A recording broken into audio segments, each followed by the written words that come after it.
All right. Hi, everybody, and welcome to a Facebook Live talk on dealing with hazardous open water, what to do and what to look out for. Anyways, thanks for joining us tonight. I will be interviewing Julie Madison, and we will be learning about the hazards in open water. If you find this video helpful, please share it with others and like and subscribe on this channel. Well, actually, this is Facebook Live, and it'll be on my YouTube channel, Lynn Griesemer. My channel talks about marriage, family, childbirth, and swimming. And I've been doing a lot of swimming videos lately because I just have a passion for swimming. So if you like these topics, please like and subscribe. And Julie Madison is an open water exploratory swimmer with a decade of diverse solo swims under her belt. The latest being she's the first person to swim around Anna Maria Island as well as Longboat Key here in Florida. She is the founder of the FreshStartSwimSeries.com. Welcome, Julie. Thank you, Lynn. Thank you for the introduction, and I'm looking forward to chatting with you tonight. This is a very important topic. Right now it is June 9th. It is the beginning of the summer season. Many families will be taking vacations. Many people will find themselves at the beach, and this is a great time to discuss this. And maybe Julie can tell us why we're discussing this. What happened here in Pinellas County recently? Yeah, so we actually had two incidences in Pinellas County alone, where there was one group of 5 guys who went out. They got caught in the intercoastal currents and got dragged out. 4 of them got rescued, and 1 of them didn't. And then just 20 miles south, a girl was on vacation enjoying Lido Key, and she had a swimming background, not a swimmer, but she had some swim experience, and she just didn't realize she was getting into an intercoastal channel and got dragged out, and she didn't make it back. So that really inspired me to really want to discuss open water safety. And then up here, I'm on the Connecticut River, and at least 2 or 3 times a season. Last year, we had two 14 or 15-year-old boys that died in the river that connects to my river. And normally, once or twice a season, we'll have unfortunately a few accidents where people just don't come home. So I would love to get as much information out there to the general public about warnings, how to operate safely around the water, because every time it happens, it's a loss for the community. It hurts the sport, it hurts the community, and we really want to prevent that type of stuff from happening if we can. We can't control it all, but information is power. Right. We can't control it. And people need to know that water is a very powerful force. It might look calm and serene, but lurking beneath the water, especially in channels and sometimes in undertow, is really strong. And you should not overestimate your abilities. Anyways, so why don't we get started and go right into what to do before even getting into a body of water? Yes. Even if you're on vacation, even if your only purpose is to go into the water and just float around and enjoy it, you should always let someone know where you're going to be, what time you're getting out. You should always know what hospitals are nearby, just in case. And it could be anything from a water accident where there's a drowning, but there's also a lot of sharp stuff in the water. I actually had some visitors last season that came down from New Orleans, and we went over at Moat Aquarium, and one of them had stepped on a sharp shell, and he wound up having to go to the hospital and get stitches because he had a 4-inch long gash in his foot. Wow.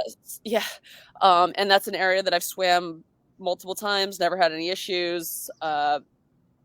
And he had an issue, so he had to figure out where the local clinic was. So having that information beforehand is really helpful. Knowing the number for the Coast Guard, you might not be the one that's in trouble. You might see someone else in trouble. And I definitely highly recommend if you're going to go out and try to help someone else, make the call first. Oh, absolutely. Other people know that you see someone in trouble before you try to help anyone else, because depending on what your ability is, you could get in trouble just as much as they are. You just don't know what that water's doing and why they're in trouble. So making sure that there's multiple people that know that there's someone in trouble before anyone else jumps in is huge. The other thing that you really need to do is you really got to assess the area before you get into the water. As you were saying earlier, things can look very nice, very pretty, very calm. And even when you get in, they can be nice and calm, and they can change so fast. And I think one of the best examples I have of that was I got in the water in down in the Keys, and I was around one of the islands, and I knew I was playing around with an island with current, and we got in, and I only wanted to do an hour swim, and we did 15 minutes one direction and 15 minutes another direction, and it was the exact same. 15 minutes out, 15 minutes out, back. And I wanted to do my hour, so I went for another 15 minutes. And when I turned around, I made no forward progress coming back. Ooh, wow. In 45 minutes, that's how much the tide changed. So I was able to swim towards shore and perpendicular to the current. So if you're getting pushed out, you never want to swim directly into the current. You always want to swim perpendicular to the way that you're getting pushed. So I just swam into shore, and then I had to walk back because I couldn't get back to my entry point. So it all wound up working out and being okay because I knew what I was doing. But in 45 minutes, and if that had just been someone bathing in what was calm water when I got in 45 minutes, that could have been a life-threatening situation for them. And not to mention that people panic. Panic is what can do you in. Yeah. Yeah, panic is always what will kill. Panic, and that's why I was never a lifeguard, but I did take water safety instruction, and they said the last thing you want to do is swim out to the victim, because the victim can like splash and dunk your head under, grab around your neck, pull you tight because they're panicking. And you have to, if you're going to go help someone, you have to need try something to that floats. get them calm before you're going to put them in start carrying them back.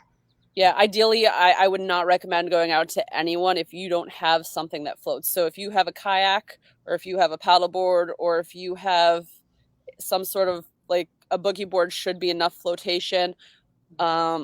Even a tube, bringing something out to them that they can hold on to instead of you is ideal. And if you're at the beach, having that type of stuff there before you get in the water is definitely recommended. So the other thing that I highly recommend before you even get in the water is to look around for actual signs, because some of the areas actually they're used to these types of incidences, so they've put up warning signs that you can read if you're looking for them. So definitely looking around the area to see if there's no swimming signs or dangerous current signs or underwater hazard signs, and actually looking for those is really big before you even get in.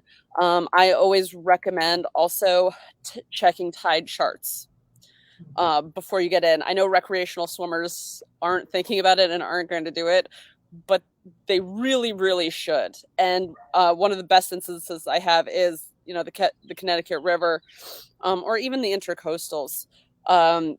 If you hop in, again, at that time where you're at slack tide, nothing's moving. So even if you do all the safety assessments beforehand, nope, the water's not moving, this water's safe, it can change in the next hour.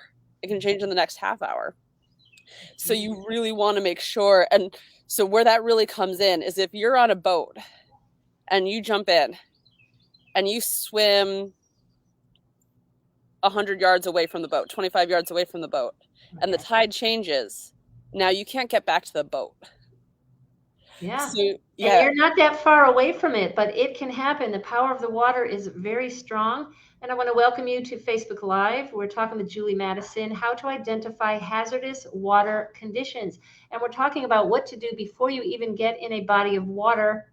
And I want to just add a little bit that if you have young children, you're taking your family on vacation, maybe the parents, okay, number one, don't rely on the lifeguards. The lifeguards are not your 100% person you should rely on. You should be able to have basic swim skills before you get in the water. Don't go out too deep. Sometimes children are excited and they don't listen, they don't pay attention. Maybe it's important for the parent to go out with the kids in the water, or the parent to go out there first. One year, our family was camping. We were at Huntington Beach State Park in South Carolina, a little south of Myrtle Beach. And we got our boogie boards, and my kids were young, and we went out into the water, and I'm like, oh my gosh, this undertow is really strong. It's almost pushing me over. And so I decided that we could only go up into our ankles or knees that day. And I said to kids, maybe tomorrow will be a better swim day. But it was a strong, if it's a strong undertow for the parents, then maybe it's not a good area to swim in, that day and that time.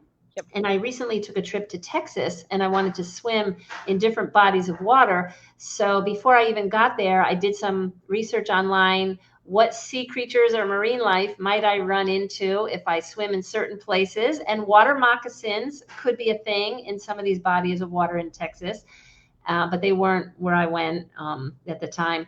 And I got in touch with a person who knew what are good starting places. You need to know the weather too. I was out swimming in a lake, and after about an hour and 15 minutes, I was almost done. And the wind picked up, the skies were turning gray. And I'm like, I don't know Texas weather. In Florida, the lightning can just come out of nowhere. The skies are sunny, and you get a lightning storm at 3 or 4 in the afternoon. So it's important, even before you go on your vacation to the body of water, to know what you might be getting into. Absolutely. And to your point with the young kids and even for adults, I know it's not what you want to hear. Life jackets save lives. Life jackets.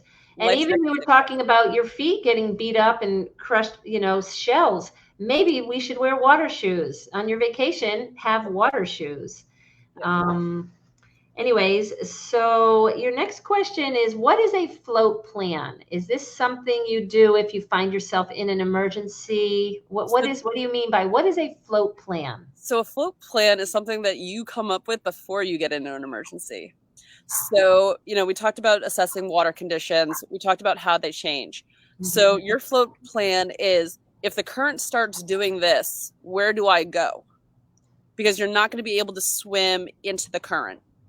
So you're going to want to float with that current, and where are the possible options for that it's going to take you to that are going to be safe exit points. So you want to know, if I can't get to my first exit point, how can I not panic? And where can I get to that's going to be, it's imperative that in your float plan, your exit point is within your capabilities to get to.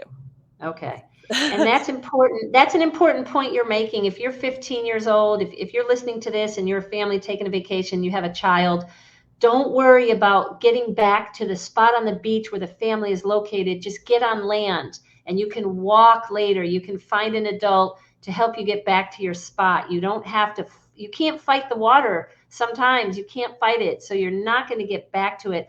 Don't worry if you end up a quarter mile down the beach. That's just what you have to do. Yeah. And as to your point about getting onto the beach. So once you get onto the beach, safety and rescue is going to have a much easier time finding you. Mm-hmm. Yeah. Because now you're visible. You're outside of the water. Whereas when your head's low in the water, they have a lot of area to search, and they may not see you. They may not hear you. So getting to land and getting visible so that you can see them and they can see you. And again, you can, there's a lot of places where if you just float around, you can then walk back. So making sure that that's in the cards. And I won't swim anywhere that I can't get, I won't solo swim anywhere that I can't get a safe float plan. Okay. That's one of my requirements. There's For me, there's not a lot of places like that because of how much experience I have. But there are some places where if I don't have a safe float plan, that's just not happening. Okay. So it's really, really important to know where to get out, where you can get out, and what you're going to do when you get out. So that's why having a dry bag with a cell phone really helps. Yeah. You can call Coast Guard. You can let them know your location. You can let them know what happened. They can come get you. That way you're now not stuck on shore somewhere, just stuck. And don't be embarrassed to ask for help. Don't let your ego get in the way. Don't feel like you're a failure. This is why we have emergency people, to help us when they're needed. And so all bodies of water are not alike. There's ocean, there's strong Pacific Ocean, there's lakes, there's rivers. So maybe we should talk about lakes. There will be many people who go swim in lakes or go on vacation in lakes. What do you have to say about hazardous conditions in lakes? So lakes are very interesting because they can be very deceiving. There tends to be a perception that lakes are safer than ocean or river swimming. Mm-hmm. And you can get what I like to call breadbox lakes. So breadbox lake. So you know how it's like, oh, it fits inside of a breadbox or it's bigger than a breadbox. So anything that's a breadbox lake for me is something that I can swim in an hour to an hour and a half. So it's normally about 3 miles or less of a perimeter.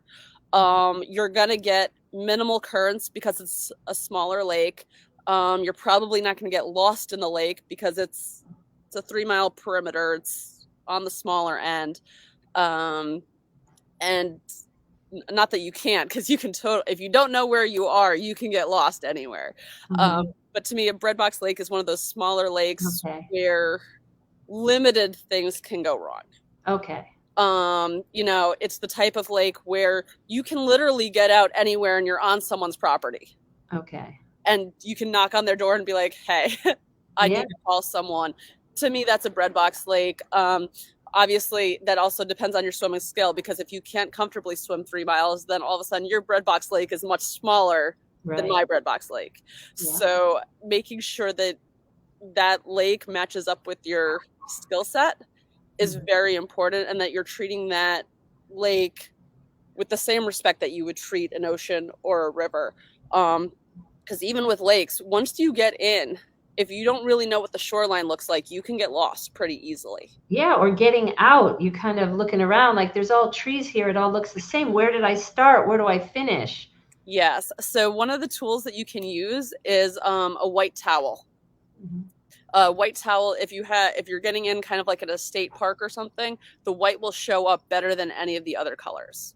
I didn't know that. I would think like a neon yellow or orange, but you think white is a good one? White will show up better than any of the other colors from a very far distance. Great. So so everything else will kind of blend, can get kind of camouflaged. The white will stick out nice and strong. And so what also happens is with the houses, the neon colors tend to blend in, where the white, it just sticks out a little bit better. So as I said, always know your exit points, even for the lakes. Now, it's important to know that lakes that are over 3 miles perimeter can have currents as well. Okay. So they'll normally only flow one direction, but the bigger lake you get, the more current you're going to have. All right. So, and especially if the lake is has a dam, maybe knowing where the dam is, because then you might know which way the current generally might be flowing. And some lakes have a lot of offshoots. Yes. So making sure you don't get caught up in the offshoots, knowing where the islands are. It's really important if you're going to start to tackle the bigger lakes, that you have a really firm grasp of the geography of the lake.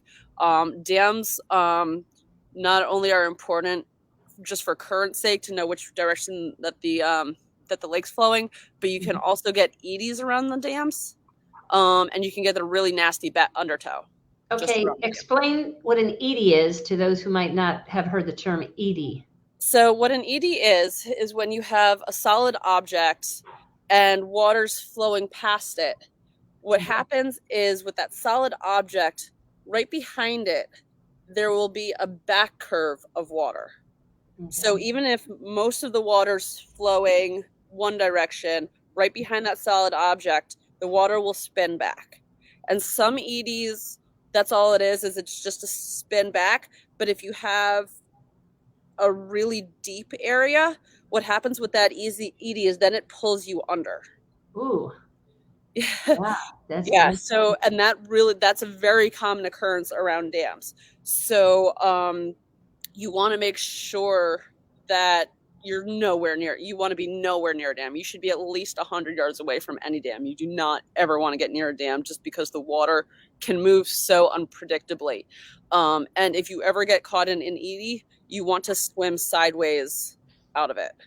Okay. So the water will normally kind of swing you around, and then you just want to kind of go with it and away from the eddy. And that's true if it pulls you under too. Yeah. You want to don't try to fight your way up. You want to fight your way to the side. Okay. And then go up diagonally. Obviously, eventually you want to make it up, but to the side and then up. That's good to know. Well, we ought to just mention before we talk about rivers or other bodies of water. Very important not to go swimming when you're tired or when you're angry or if your stomach is very full. When I was a kid, my parents said, don't get into the water for an hour after you eat. And that's what we did when we were kids. But now I have different rules, but you shouldn't go into the water. You should go into the water whether you're just going to have fun and swim, not like the sun, being tired from the sun or being tired or in the dark. I think if you're on vacation, you should not go. Generally, families should make sure everybody can be seen. You have visibility. So some things like that, not being tired. Alcohol does not mix. Sometimes people get into trouble. They're in their young 20s. They've been on a boat all day. They're partying. They think everything's fine, and they jump into the body of water. And you don't realize until you're in the water that, wow, I am not at 100% here.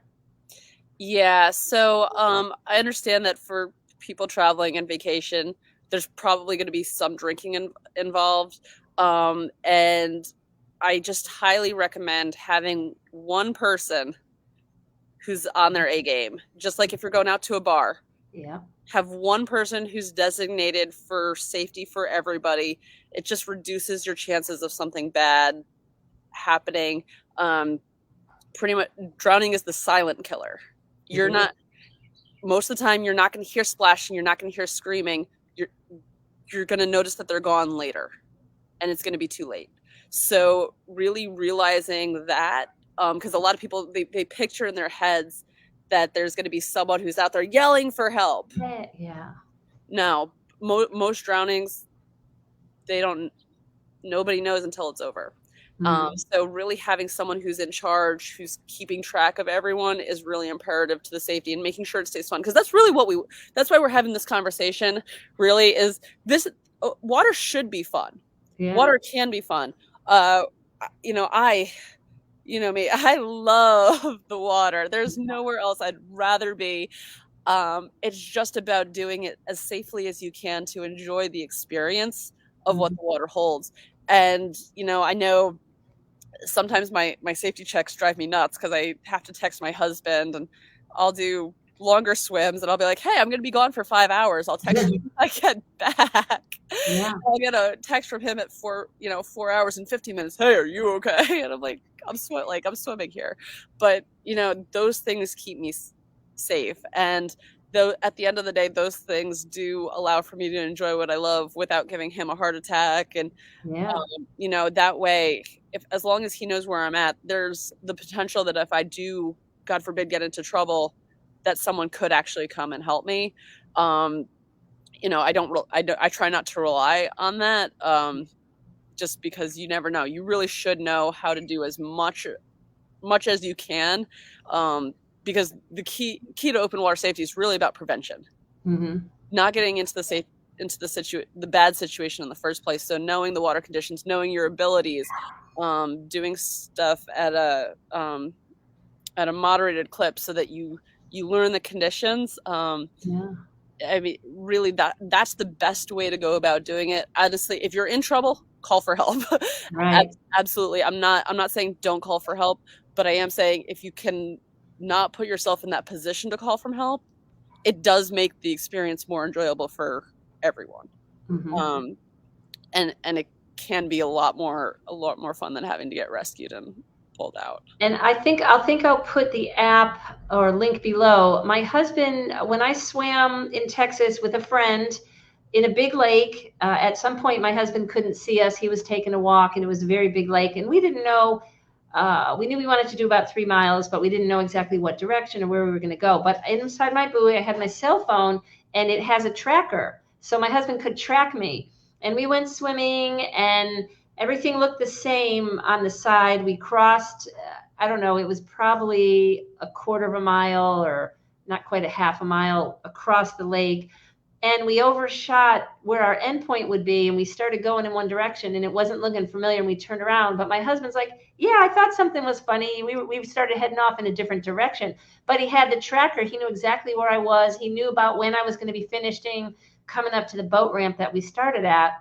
Yep. So having a tracker on your cell phone could be good for the person too. And I don't know if that's an app. I'll put a link below. I'll take a look to see what it is. But that's a good tool also.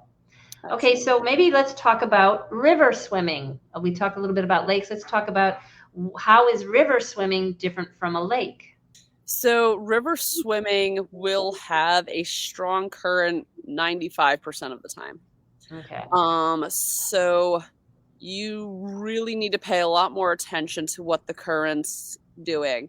It's important to realize with river swimming that anything within about 50 miles of the ocean for that river is going to be tidal. Okay. So just perception, where I am today with the Connecticut River, there was a 5-foot swing. Wow. In tide. Mm-hmm. Over the course of 6 hours. Okay. So there's 12 hours out of the day where the river where I'm at is flowing north to south, and there's 12 hours approximately out of the day where the river is flowing south to north. Okay. And in this area of river, I've swam north, and it's taken me half an hour to swim north, and then it's taken me 2.5 hours to swim back. Wow. Yes. Very strong. So realizing that can change, especially when you're within that 50 miles of the ocean. So knowing where you're at in the river is really big. And then knowing that current is very strong, and it's going to be very dependent on river. I kind of feel is one of the most weather-driven bodies of water, because during any body of water can be dangerous during the storm. The river specifically is dangerous before the storm, after the storm. Before the storm, if the storm's heading north, you can be getting a huge influx of water. Okay. Which is going to really speed up the current, but you don't know what time that's going to hit. Okay. So you need to be aware. Like, I need to know what's going on in Vermont. I need to know what's going on in New Hampshire. I need to know what's going on in Massachusetts, because that will all impact what my conditions are going to be where I'm at in Connecticut. Wow, that's great. I never would have thought that. That's amazing. Yeah. Wow. The other thing too, wind is huge. Again, not just the wind where you're at, but for all those states north, I need to know what the wind's been like, because I'm going to get more debris from trees if they've had a lot of really rough winds. True. So when we get tropical storms here, I'll get 40 to 60 foot trees that float down the river. And that could be dangerous. That could just kind of hit you in the head. You're swimming along and boom. Yeah. Or you get into it. Yeah. And a lot of the problem too is it's not what you see on the surface, right? Oh, yeah. Because there might only be, a few inches of log that are on the top, but you can have an entire tree that's now underneath the water, and you don't know if that tree had one branch that was 10 feet long. Yeah. or 15 feet long.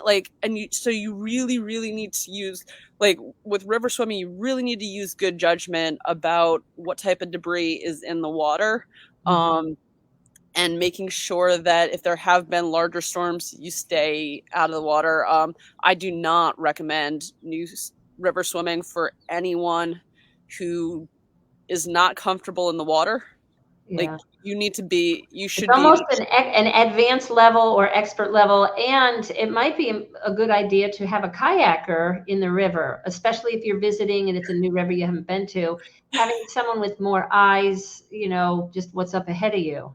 Yeah, yeah. Having someone to kind of, my husband's fantastic about paddling next to me, and he'll guide me and he'll let me know if there's tree branches or trees or other stuff, just kind of floating down.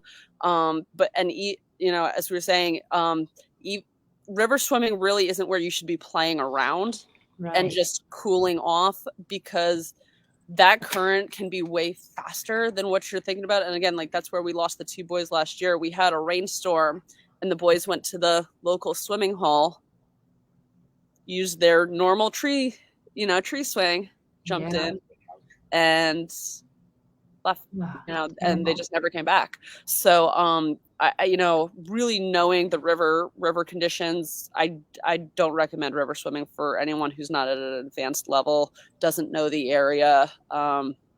You've got to be really comfortable with changes. Yeah. uh I've gotten stuck in the rivers. Actually, I was joking that splinters are one of my original fears when I was Oh, wow. Yeah. uh starting to open water swim, and I used to think that was a joke, but I've hit so many logs where I've gotten some really nasty splinters. Wow. So it's actually a thing. You can definitely accidentally break bones or stuff like that if you hit it too hard. So it's really important to know your river Are swimming. the logs and the trees more likely to be along the edges? Is it safer for you to maybe go right down the middle of the river, or it can depend where the It, water is flowing? it really depends. Normally, uh, next to shore, you're going to get more of the stationary stuff. Okay. So that's going to be the really big stuff that fell in and it's been there now for 5-10 years, whatever it falls, it's going to stay there. Yeah. The middle of the river, you'll get more transitionary stuff. Okay. So that's 2 to 1, half a dozen of the other. You can definitely have some severe issues either in the middle of the river or not. And then different rivers definitely have different currents. So really learning it and always being aware. And I definitely recommend a paddleboarder if you can get it for river swimming. Okay. All right, great. All right. So we started talking a little bit about island swim. Now we can maybe get back to that. Is there anything that makes island swimming different than swimming along the coastline by a beach? Yeah. So island swimming is almost very similar to river swimming, because when you get to the northern or the southern tip of the island, you're going to have strong currents, because what's happening on that island is that, because the ocean's so tidal, is that it's sending huge amounts of water in, huge amounts of water out. And then it gets squeezed, especially like what we have up and down the coast, where we're at, between St. Pete, Clearwater, Fort DeSoto, Anna Maria Island, Longboat Key, Siesta. Huge amounts of water are coming out and spilling into the intercoastal, and then those get pulled in and out day after day. So those channels are some of the most dangerous swimming that you can do, because they change so fast and there's so much water. And you don't have, the middle of Longboat Key or the middle of St. Pete, you're not going to have that on a calm day. Whereas on a calm day where everything's looking super, super smooth, those channels are still going to be extremely dangerous. Very strong. Yep. And okay. What do I do if I get caught in a current? We talked a little bit about it, but maybe there's anything else you want to add. If you get caught in a current, what should you do? First thing you should do is try to relax. Get your breathing under control. Just start treading water. Don't worry about where you're going. Just get your breathing under control, tread your water, figure out where land is, and swim parallel to land. As long as swimming parallel isn't pushing you into a current. Swim parallel to land, then start to diagonal your way in. Okay. And you will get there. It will take time. Yeah. Take your breath. Do not fight the current. Let the current kind of push you and just kind of fight your way perpendicular to the current. Okay, what if the current is starting to take you out a little further offshore? How should you negotiate that? Still swim perpendicular or parallel to land, perpendicular to the current. So if the current's pushing you out, let it take you out, but just swim. I'm sorry, I'm gonna try to find. So if the current's taking you out, just swim perpendicular to it, and then as soon as you stop kind of going out, just start diagonaling in towards land, and you will get to land at some point. And if you don't, hopefully you'll be visible and a boat might rescue you or see you, or So you will, if you do that, you will get out of that current. Okay. That's going to be your best way.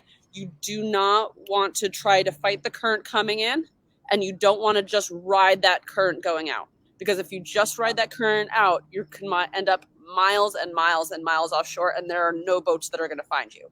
So you do not want to just ride that current out. You want to swim. Maybe some of these drownings, maybe people panicked. The water was so strong and they ended up just going under and they didn't get their breathing, and maybe that was the end of that. Maybe. Yep. Yeah. A lot of times when you get caught in the current, or when people get caught in the currents, they desperately try to swim into the current and they go under because they lose their breath, or their strength. They're overcome by the strength of the water. Yep. So it's and it can happen very, very fast. It can happen. Yeah. Where can I find tidal chart information, and how accurate are there? Some apps better than others? Maybe I'll list some below on my on my YouTube channel, a few apps for people to take a look at. So I personally like the Windy app. I find that that's very effective for me. And what's important to really look at is where they're taking the tidal readings. So like with Siesta Key, there may be one tide reading for Siesta Key, and it's at the north end of Siesta Key. Okay. What that means is that the tide accurate might be accurate for that northern tip, but it's 12 miles south. It's not going to be accurate. Right. And even on the smaller islands, all it takes is 2 or 3 miles, and those readings are no longer accurate. They're normally only off by 30 or 40 minutes, but depending on what you're using it for, that window could be very, very tight. So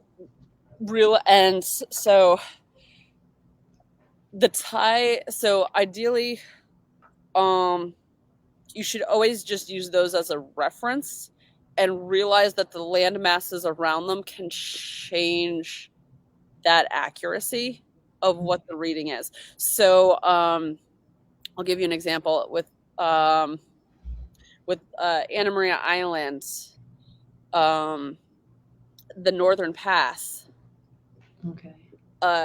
Even if when it says that it's at high tide, there's still different currents in there that will pull you out towards the Gulf of Mexico. Okay. Or they'll pull you in towards Tampa Bay Channel, depending on where you're at in that area. Okay. So just because it's high tide and slack tide doesn't mean that there's no current in that area, because there's already so much water movement that it never really hits slack tide, if that makes sense. Yes, it does make sense. And I think I've experienced, trying to figure out one thing, and then you're in the water and you're like, didn't quite expect it. But you have to deal with it. That's one thing when you're in the water, you can't, expect something to be different. You're in the present moment and you have to respond and react to what is going on.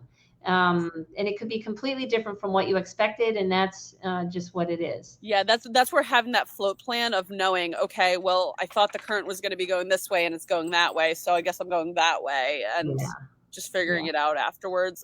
But making sure that you're comfortable with the float plan is huge, and that's why I say use the tide charts as a guide. You should always have that as a general guide, but your float plan should actually be really what you're relying on. Okay, great. Anybody here watching or listening, feel free to make comments or ask any questions. We can address those. And we'll move on to the weather. What role does the weather play for those who are open water distance swimmers? What do we need to know about the weather and safety? First thing that I always talk when I think about weather is lightning. I've cut a lot of swim shorts just based on lightning because it moves so fast and it's so unpredictable, and it can be a problem 15 to 20 miles away. Mm-hmm. So really being aware, I've actually only had really 2 swims where I got caught out in lightning. And both were very humbling. They were both full day swims, where chances were super, super low. And I was like, oh, you know what? We'll just go for it. And one was with Greg Myers. We got, remember that. Yeah. We got stuck on the back end of Longboat Key. We were out in the water with the lightning all around us. And I was just like, oh, we shouldn't be here at all, because that puts my kayaker at risk, that puts me at risk, that puts the other swimmer at risk. That was not a super wise decision. We should have gotten into a little bit earlier, but we really didn't have a lot of access points earlier. So that's sometimes the risk that you taking the longer swims, but being aware of it and just trying to minimize it as much as possible. I always say, if you can, get as low as you can in the water.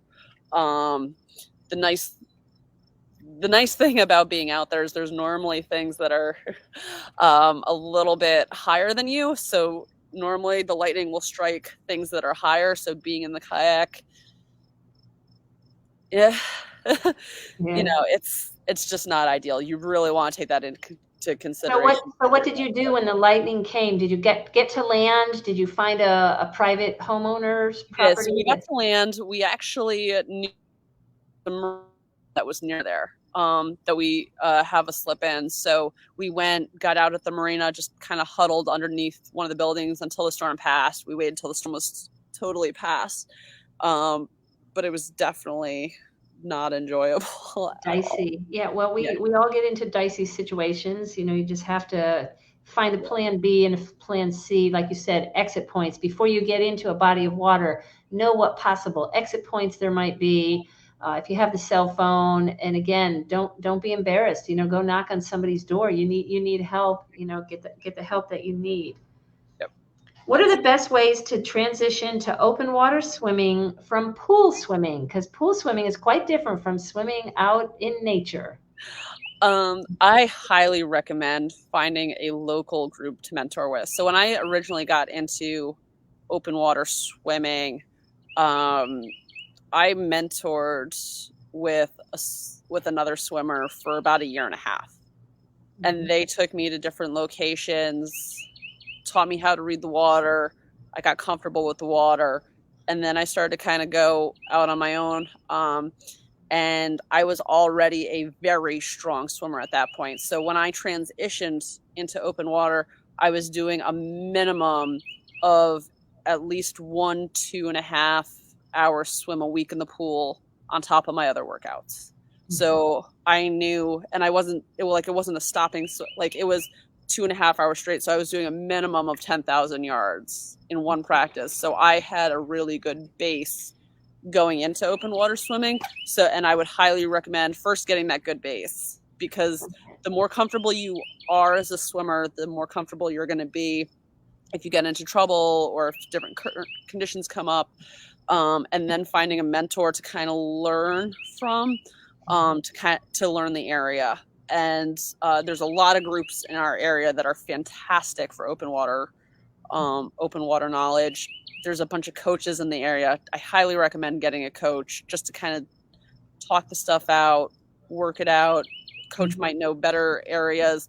I definitely recommend listening to stuff like this, where you're getting other people's experiences so that you can learn as much as possible before you get into those situations. Because as I said earlier, knowledge is power. Yeah. The more information that you have before you're in the situation, the better off you're going to be. And I guarantee you, if you start getting into open water, you will at some point get into a situation where this type of knowledge that we've gone over today is really going to help. And the more sources you hear it from, the better you're going to be. I highly recommend at least taking a lifeguard class. Just having basic saving skills, and having that comfortability of being in the water, especially if you're going to be the one that's going to be watching over everybody, making sure that you have that knowledge. We're having a great conversation today, but this is by no means an all-inclusive thing. There's a lot of other skills out there.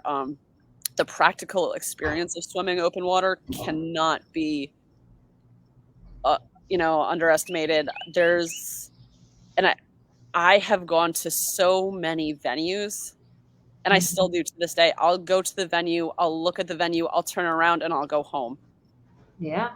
And that having that confidence to look at it and say, not today, this isn't right, my body's not right, my mind's not right. As you were saying earlier, you don't want to be I will work out some stuff in the water, but you don't want to be super distracted. When you need to at least be at a point where you can be focused on what the water's doing if you're going to be doing open water, especially if you're going to do open water exploratory. Yeah. I'm just thinking of a story also way back to when maybe I was 20 or 22. My cousin JR was maybe 10 or 12. My brother was maybe 10 or 12. And so we were on a private beach, Long Island shore in Connecticut. And 100 or 200 yards out was a dock where swimmers can just go and, jump in, dive off, whatever. Yep. And so I'm on the beach, taking in the sun. Maybe it's 4 or 5 o'clock in the afternoon. Everything looked calm and nice. And the two boys were out there on the dock, and I was making sure to keep my eye on them. They were okay swimmers, not super strong, but comfortable enough. And JR was, jumped off the dock and was swimming, and he's getting back to the dock. And I'm like, JR, swim to the dock. And he wasn't swimming to the dock. And within a couple seconds, I thought, oh, wow, there's a current there and he can't get back to the dock. It wasn't a matter of he's deciding he couldn't. And I just I looked around real quick and I'm like, I got to go out and assist him because he's just not going anywhere. He wasn't going under at the time. So I went out there and I'm like, oh, and I knew that hopefully he wasn't going to panic. And then I went out to him and he was getting weak. So I actually did have to take him and sort of do a life saving and bring him into shore. And I had to swim diagonally because I found, that was pretty strong. Fortunately, my brother was just out on the dock and I think he jumped in and swam. I told him and he was able to swim back to shore. But you have to be looking and watching, like something doesn't look right, and that was, I think that was very beneficial that I was out there, number one, and it was really weird that it can surprise. These conditions can really sneak up on you, and you just have to be paying attention, be alert, paying attention. And what's really important in that story is that's a swim zone. It was a swim zone. Let me tell you about another swim zone that I think is dangerous. Ken and Katie and I were swimming one direction, Indian Rocks Beach, or I don't know where, somewhere down to John's Pass. There's a beach called Mitchell Beach. And I don't know if we were there in the early morning on a weekend. There was no lifeguard. Maybe they come out later. I ended that swim and I saw a lot of families, people in the water. The current was really strong and that was a swim zone. And I was like, wow, for me, the current was picking up right before John's Pass. There's a fishing area, there's a pier, and it was strong even in the swim zone. And I was like, wow, these families better be really careful. It was not, there was an undertow. It was strong. Yeah. And that's where, I mean, open water is, you got to be paying attention. You really should be. You don't have to do anything.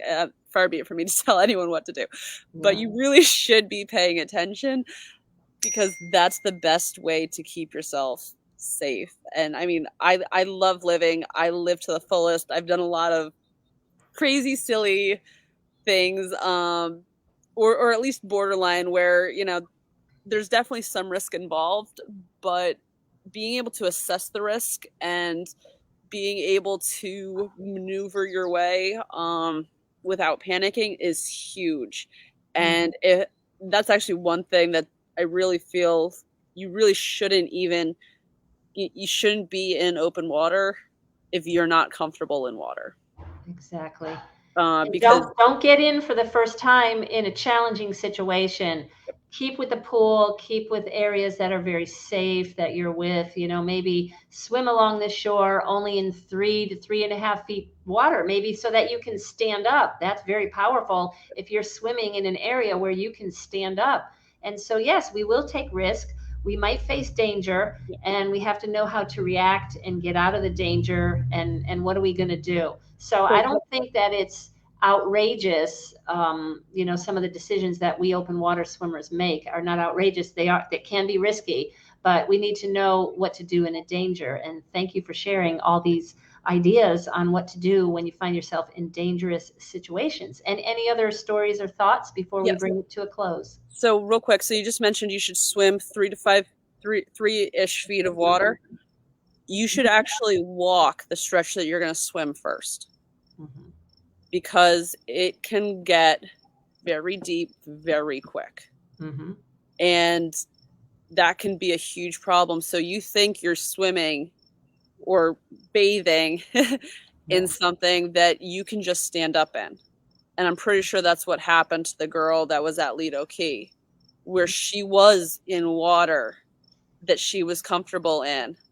She thought she could stand up. She wasn't standing up. The current pulled her out just far enough. And all it takes is a few inches at that point of this is safe and this isn't.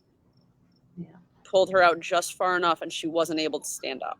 So making sure that you walk that stretch and know, okay, I can stand up anywhere through here. This is a good place to learn. Or this is, even if you're not into learning, all you want to do is bathe. Figure out how deep that is and where you're going to lose that ability to stand up. Because once you lose that ability to stand up, it's gone. You don't get it back. It's not coming back. You are now in a dangerous position. So, you know, just being really aware of those surroundings is important to keeping yourself safe. I think that's it for me. All right. I hope this was educational and that someone learned something good. Oh, and the other thing too, again, boaters, if you're on a boat, please be aware that jumping off that boat can get away from you really quickly. I highly recommend with paddle boards and paddleboards or kayaks, you should always have attached to you if you're going to get into the water.